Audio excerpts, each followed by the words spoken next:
Hi, everyone. Thank you for joining us again on the Lights Too Bright podcast. For those of you who are just joining us, or even if you're coming back, please do like, share, and follow.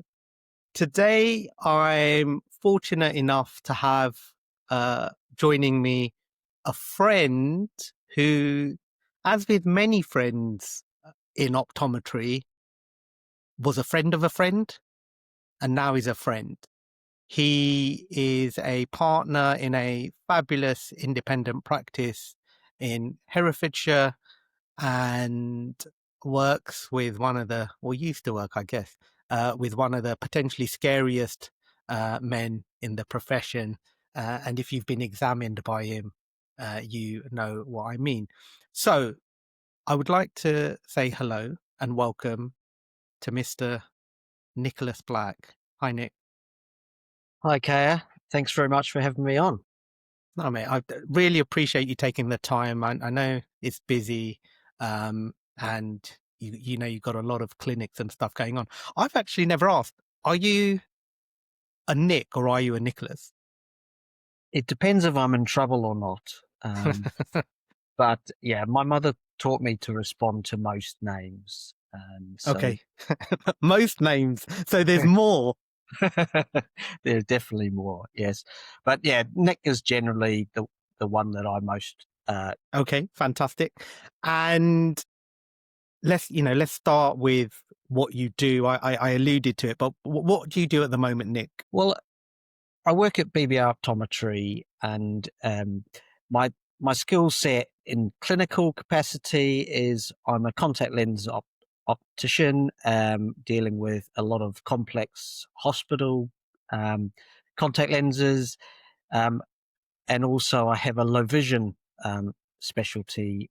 So I tend to focus in on those two when I'm in clinic, but I also wrap up my time being in general dispensing, helping people through their journey from the examination room to, choosing fabulous spectacles that deliver um, what they need when they need it, and also being chief exec and a director in a practice with 26 employees, helping keeping people pointing in the right direction. So I wear different hats on different days, and I enjoy the different aspects that optometry and clinical practice throw at us each day.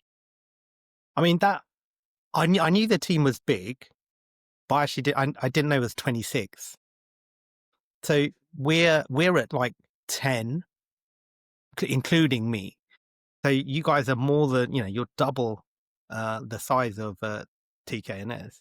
I didn't realize actually. Yeah, it does take a huge amount of effort, but we've got a great team around us, Yeah. and we have lots of people who are involved in different elements of the practice to support and engage with that. So although I'm chief exec, I do a finite part of all that, and without the team around us, no, definitely, it would be much more than a full time job for any one person just to keep everything pointing in that one direction. Which, as you know, as a practice, that teamwork and energy in the practice is what makes a real difference for the people coming in.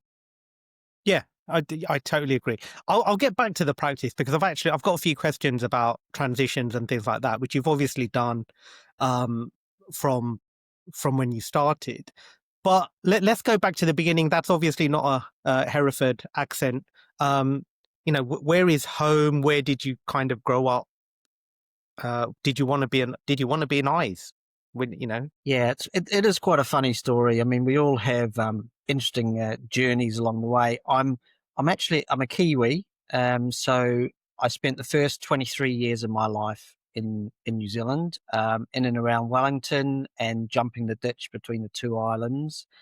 My father was a dispensing optician. My grandfather was a an optometrist, um, and so I grew up with optics um, in and around the family. My brother had sort of after school jobs working in the practice and doing bits and pieces. And so we knew what optics was, although I sort of enjoyed what was involved. It was never really a planned strategy to get involved. Okay. One of the reason, probably the key reason, is as a third generation, we were brought up from a young age with my father often telling us, first generation makes it, second generation consolidates it, third generation squanders it. And so It's everything. So it was sort of never on the cards, because it's sort of been conditioned that, look, he loved what he did, my granddad loved what he did, but actually it's a poison chalice for you, don't go there. And as we grew up, went through education, it was very much like, well, no one's going to go into it. And so I got to do my A levels and didn't know what I wanted to do at that sort of age, 17, 18, didn't know. And in New Zealand, you have quite a different education system for university, where a lot of the courses are only done at a handful of universities. Okay. Optometry in those days was actually under the umbrella of psychology, because Okay. it wasn't big enough for its own faculty. Department. Yeah. And so there was only 20 places a year in one university. And so with medicine, engineering, optometry, and there would have been others as well, you often did what was called an intermediate, where you could do a first year anywhere, and then they would select people to do it. And being someone who was a bit of a pleaser of other people, that was sort of the relationship that I had with my parents. It had gone through a separation, divorce. I didn't know what I wanted to do, so I went off and did this intermediate, which I thought I'd get the monkey off my back. I wasn't dedicated enough to be one of the 17 undergraduates a year, so I thought, oh, that's good. I'll do it. Then I'll never be asked again. That's fine. So I did my first year degree, didn't get selected for optometry, so I was like, yep, that's perfect, and went on and did psychology. So Okay. I did my psychology degree, and then finished that. Still didn't know what I wanted to do, and a big recession, the end of 80s, beginning of 90s in New Zealand. So I ended up working in an optical lab for about 18 months, just sort of glazing, surfacing, things like that. And I quite enjoyed that dynamic of, I was on the phone a lot to the optometrists, dispensing opticians, checking details, things like that. And then I wanted to do my big OE. I mean, everyone from New Zealand wants to get away from, a country that's the most remote in the world, and see what life is like. And, Australia's no different. So going to Australia wasn't really on the cards. And so at 21, I decided what I wanted to do was go traveling. And my parents got me a one-way ticket for my 21st. Okay. And so, If that's not a hint, Nick, I don't know. I don't know what is. yeah. And there is logic in it, because a one-way ticket returns only valid for 12 months. So there was no point in having a return ticket. And in those days, you had to have about £1,800 in your bank account when you arrived in Britain. Okay. To show that you could afford to live there and exist. stuff. Yeah. And so, so I came over, and before I'd come over, I'd sort of spoken to my dad, and I knew I was working, and he's like, well, why don't you think about dispensing optician? I've been dispensing, you could do training. And so I'd been put in contact with Abdo, and so they had said, well, you've got a science degree, so we can probably give you some credits towards that. And they then gave me the contacts of 3 companies that were there, prominent employers of correspondence course in the early 90s. And so I contacted them, and I arrived in 1993, and within a week I had a job with Rayner Opticians as a dispensing optician trainee, and was on a train heading up to the metropolis of Huddersfield in Yorkshire. So where's Rayner based? So Rayner at the time became about the fourth biggest chain in Britain, and they had a really strong training background. So a number of people that we interact with have come through the Rayner sort of journey, and they did tend to be a great training platform, but they didn't retain that talent. A lot of the people that came through it had greater ambition or desire to own their own or be their own boss, and so moved on to other pastures. And then about probably 15 years ago now, it sort of was sold off in fractions to VE, wasn't Scrivens, it? to Vision Express and things like that. Yeah. But they had about 140 practices across quite a few in Yorkshire, Wales, the Midlands. So where were you based when you arrived then? Well, I got off the airplane and jumped on a bus to Birmingham, and then had an interview in Rugby. That seemed a good place to go for an interview, and I'm coming from New Zealand. And so then they got me a job. So I just put my pack on my back and turned up at the practice and had to find my way from there. Nice. So is it still a 2-year? Was it like a same as the Abdo courses now, where you're in placement and then you take a couple of weeks out every year and do your ongoing assessments? Yes, absolutely. So it was a 3-year correspondence course at that point, which it still is now, with your block release and then your final exams at the end. Nice. So you did that. You got qualified. Then you followed your peers out of. How long did you stick around with Rayner then before you then stepped away? I did enjoy Rayners. I mean, and there was a good cohort of people that we're working with, and it did give some great values and core skills, which I use all the time. Once I'd been with Rayners, I was sort of accelerated through into manager sort of a store. Okay. So I moved after a year, I moved to Fleetwood, and I was sort of a student up there. And then I went to Wrexham, and I was a manager of the Wrexham store. And then after about 12 months, I moved to St Helens, where I was more there for a longer period of time as manager. Okay. And while I was there, the contact lens industry or component to care was changing. In the late 90s, we were seeing more of the frequent replacement lenses come on the market.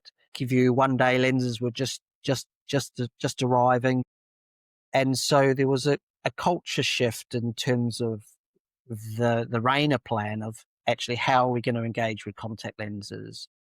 And so at that point, they put me through the contact lens course. Okay. So, and this is something, a thread that sort of runs through my sort of belief and relationship with staff is, understanding what are your aspirations and the company aspirations, because at the time that I had contact lenses, it wasn't particularly on my radar. But they could see the way that things were changing, and they were like, well, we think you've got the skills to do that.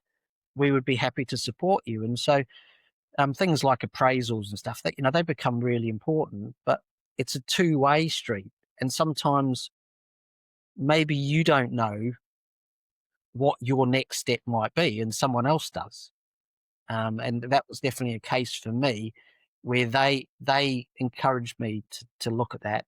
I didn't necessarily see that in myself, and so Fantastic. so I so I did the contact lens abdo course, which was challenging. It was a huge undertaking, sort of in a time commitment. I had just had my first born arrive. You know, it it was it was a commitment that uh, required a lot of input and challenge. So yeah, I did that, and then I'd been working with them for about 3 years as a mobile contact lens optician full time, and young family. And at that time, we were living in St Helens in the northwest, which is a nice town, but it didn't maybe have um, that sort of aspect that I'd envisaged of from my childhood for my kids. And out of the blue, when I wasn't looking, I saw a job advert for Hereford and being in the wilds. Well, I'd spend a little bit of time in Herefordshire with family, so I'd sort of seen its charms, and at that point, it's like, what have I got to lose? The kids are young. Uh, it's a different opportunity, and from where I was as a full time contact lens optician, I actually took quite a big step backwards to be a Okay. dispensing optician only, to not be practice manager or so. So having been practice manager, contact lens optician full time, I was now just back in a team, working in an optometry based practice, which did all the exams, all the contact lenses, and the framework for me to do contact lenses wasn't there. But that's one of the best decisions I made, and and I think sometimes we always think we have to take a step forward, or step up to go forward, and that's not always the case. Sometimes if you look at the opportunities, that there's there's there's different steps and different opportunities, and I I saw that as as an opportunity of moving out of a multiple into an independent practice, and having grown up with an independent practice and seeing the benefits of that, and having an aspiration to one day become an owner. I just saw that as a step to understand it. And as it happened, there was two senior optometrists that were getting older that before long stepped back. Um, so opportunities presented with when it was Bishop and Rumney in those days, for me, and it was I thought that was going to be a stepping stone to maybe something else. Suddenly, it just opened up in front of me as an opportunity. I think sometimes all of us do it. Yeah, and you're right. Sometimes we're always looking at going forward, to make a change or sidestepping slightly. But if if the correct position appears, a slight step back can have a huge benefit, career wise. I mean, I went back to the States and I had to do 2 years of school and, all this kind of stuff, and cost me an arm and a leg. But professionally, it, really, I'm so much better for it professionally rather than just plodding along, in a situation where I wasn't professionally happy. And you have to do it. And I think sometimes people get a bit scared by that. I just want to diversify just a little bit, because so where did you meet, like, your wife? Is she from New Zealand as well, or did you meet her here? And does that make sense? Because I never ever asked you, actually. I'm like, I know you're married, I know you got kids, but I came from New Zealand, I arrived, I studied, I'm having a kid. I'm like, okay, so at what point did your partner get involved in this? Well, when I moved to St Helens, I inherited became manager of a practice that had a dispensing optician in training. Okay. And um, we became firm friends. And because we became firm friends, I got to go to his house, and I met his sister. Um, and so, yeah, so um, eh, So that's you're how. all rugby union and she's all rugby league. Yes, yeah, and he was a rugby league. Absolutely, yeah. Okay. Fantastic. It just, I thought, I've actually never asked Nick this. Okay, fine. That's really interesting. So I have two of my children were born in Billinge, which is in Wigan. Okay. So yeah, very much rugby league. St Helens, Wigan. Yeah, um, and yeah, went to a few games. Did enjoy that part of the world. And I think people, for those, if anyone's listening to this or watching this who's not from England, it it can be really different. You can be different parts, and I guess it's like everywhere. Different parts of the country are so different everywhere, from accent, outlook on life. You know, you have some parts of this country where everyone is just smiley all the time. And you have other parts of the country where everyone just looks like they're angry all the time. They're not necessarily angry all the time. They're just trying to get somewhere in a rush. So I always find it fascinating that, I think of Britain as quite small, but it's not. And it is so big and it's so diverse. And we're very fortunate. I think we're very fortunate in that diversity. So, and okay. can I add Yeah, on no, go that? on. Is that was part of how I got integrated into Britain. It was because is by moving to all these different places. It was a great advantage to me and a privilege to work in all these different places because they are so different. And you go from one village to another, and the way people speak or the terminology that they use is all different. And people have always been so receptive, um, to me. I've been fortunate enough that wherever I've gone, I've been welcomed. Uh, and it's been a privilege to sort of work in all these different places and sort of get immersed into those. Yeah, yeah. It's you have a bit of a you are fortunate enough, mate, that you're quite likable. So I think that helps.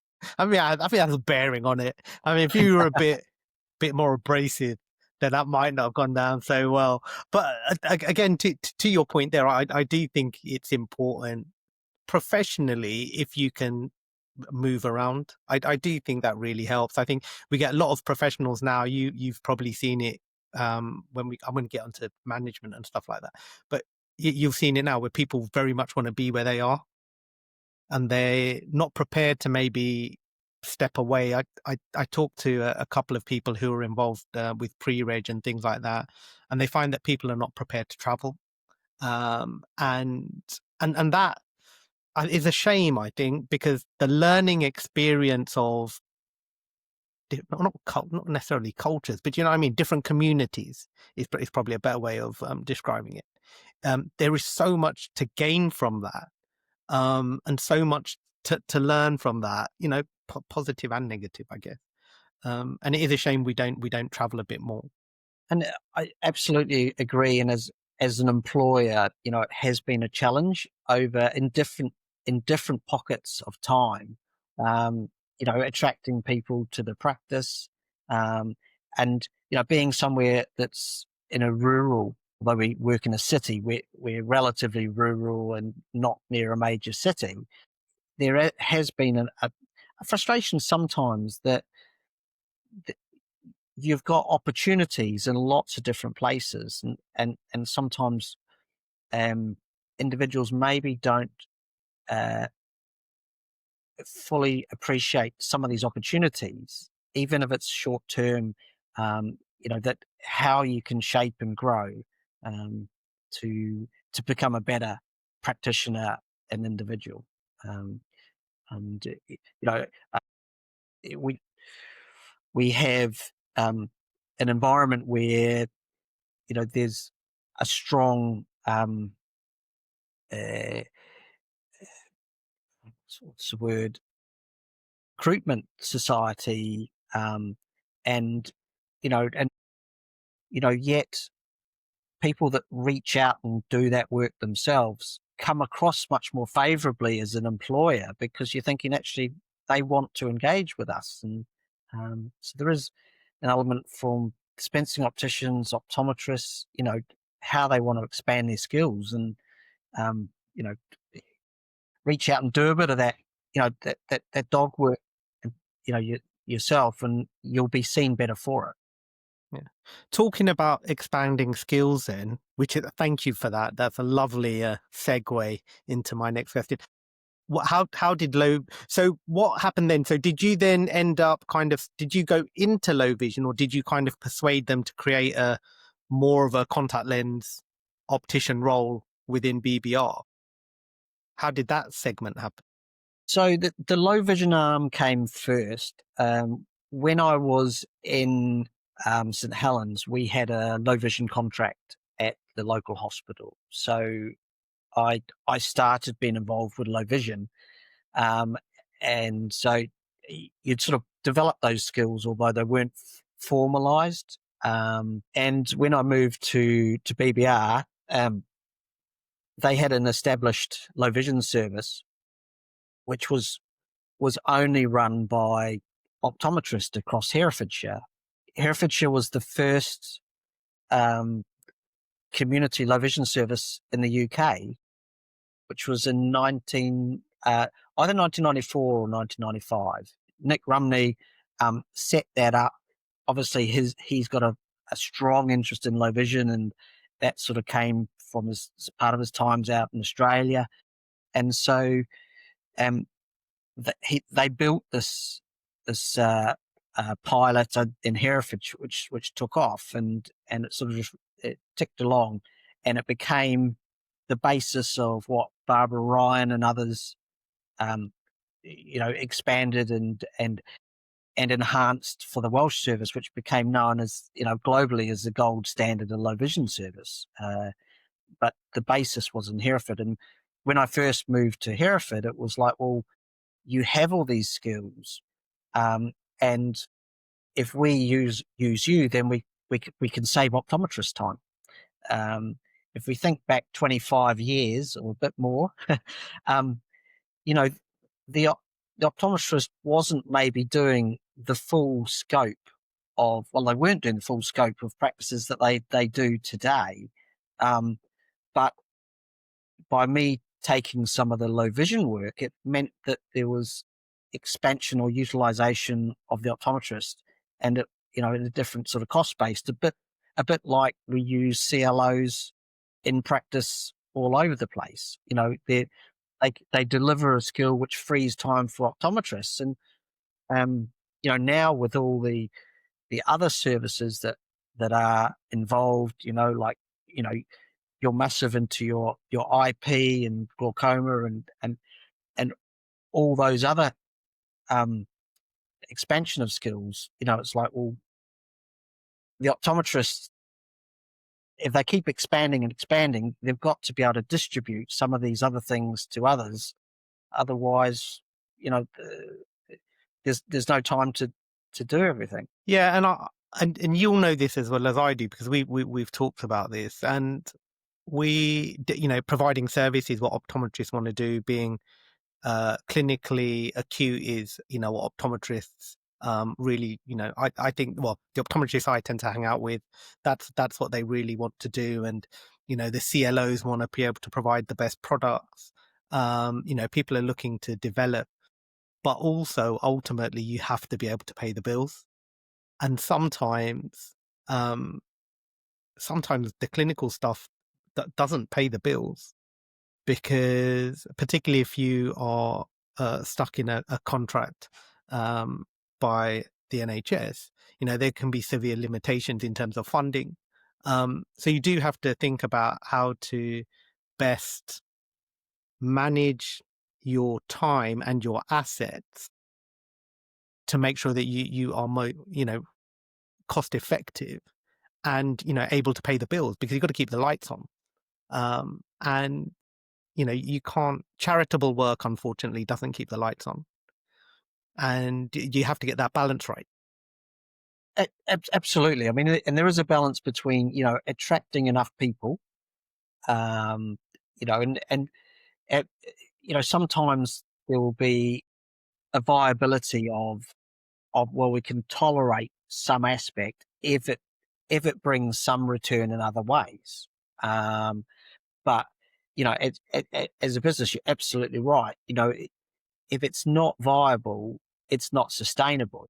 So if we want to be a business that's there tomorrow, we've got to make sure we can deliver. And the other part of being an independent practice is that those people that you work with, you have become a family, and those people and their families are dependent on you being um, profitable, successful, and sustainable. Because if you're not around tomorrow, then their future is uncertain as well. So that's a very valid point. I think sometimes we overlook it. We get, some of us, myself included, at points so caught up in our, well, I want to be clinically X, Y, and Z, that you don't think about the grand scheme, and that's changed.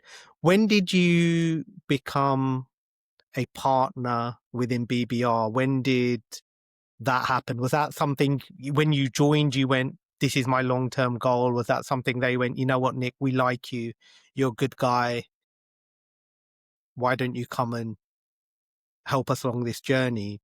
Does that make sense? Was it an invite, or you more going, come on guys, I'll be good at this?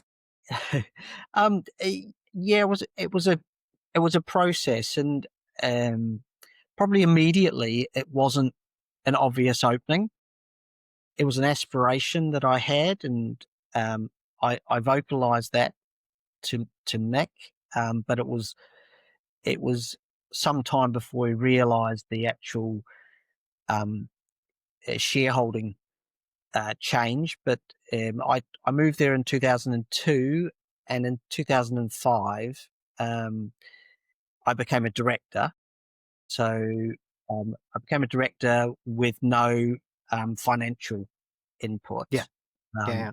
because Nick at that point he was sole owner of the whole organisation, having transitioned from the previous owners in the partnership. And so in 2007, we made those decisions that I became a shareholder with him. So uh, so I've spent the last 20 years as a co-director, but not quite 20 years as a shareholder now. And uh, it does change your perspective.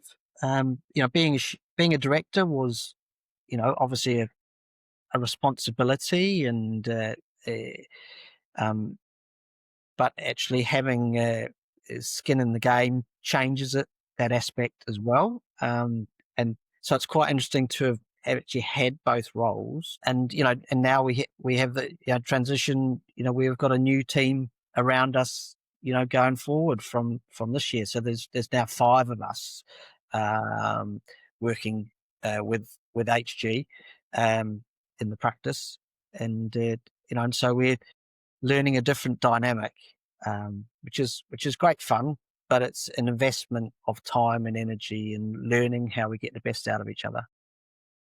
Yeah. And it, yeah, I don't know what to say. It is tough. You want to like the people you work with, and it helps, and to have a rapport builds time. So I can understand. I think similarly, when I first joined Brian as a locum, the conversation was, my long-term goal is to be my own boss. My long-term goal is not to be employed.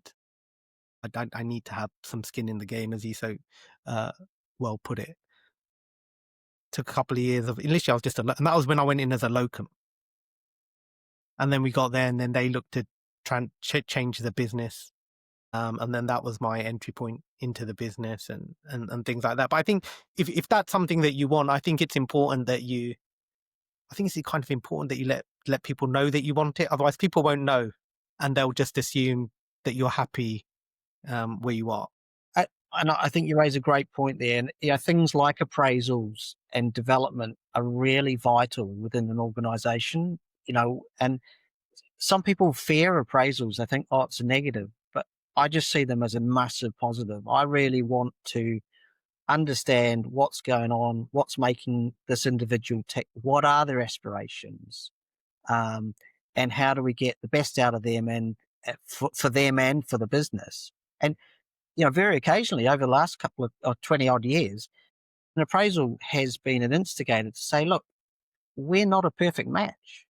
If you have honest, real conversations, it can be productive for lots of different reasons. And for those people who we've identified that maybe they've got other things and other challenges which are maybe more important, or different aspirations that are better suited outside of the organization, then we've seen people go to some great places. And training, I'm a real training advocate, and we have training contracts for all staff that undergo things like IP. We're putting all the dispensing opticians through the pediatric dispensing course. Clinical assistants do training, and we want these individuals to be the best individuals they can be, because that gives us better engagement, better, more enjoyable job for them, and better interactions with our patients to keep raising the game. Because if we just think we're already made it, then we're already on the decline. You've got to keep looking forward and investing the skills and training and equipment and everything else. Thank you. That has been great. Dude, we're about to crack 40 minutes, so we're doing well. I've got 2 questions for you, right? And then our first one, actually, I'm like, so you got a lot of hats, depending on the day of the week. What would you say do you have a favorite? Is there something like, something that you really have found is actually, if I could do this more, I would do more of this? I think I do really enjoy the complex contact lenses, the keratoconics, or the blackout cosmetics, things like that transform lives.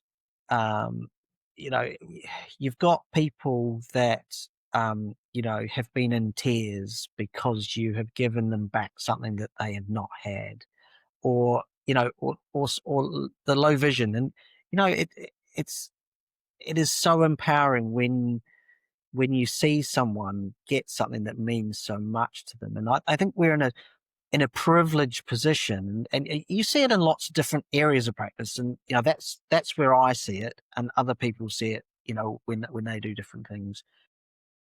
But particularly for the contact lenses, when you've got people who are keratoconic and they have no functional vision with any other optical device other than a contact lens, and you give them something that just they can function, their world illuminates again.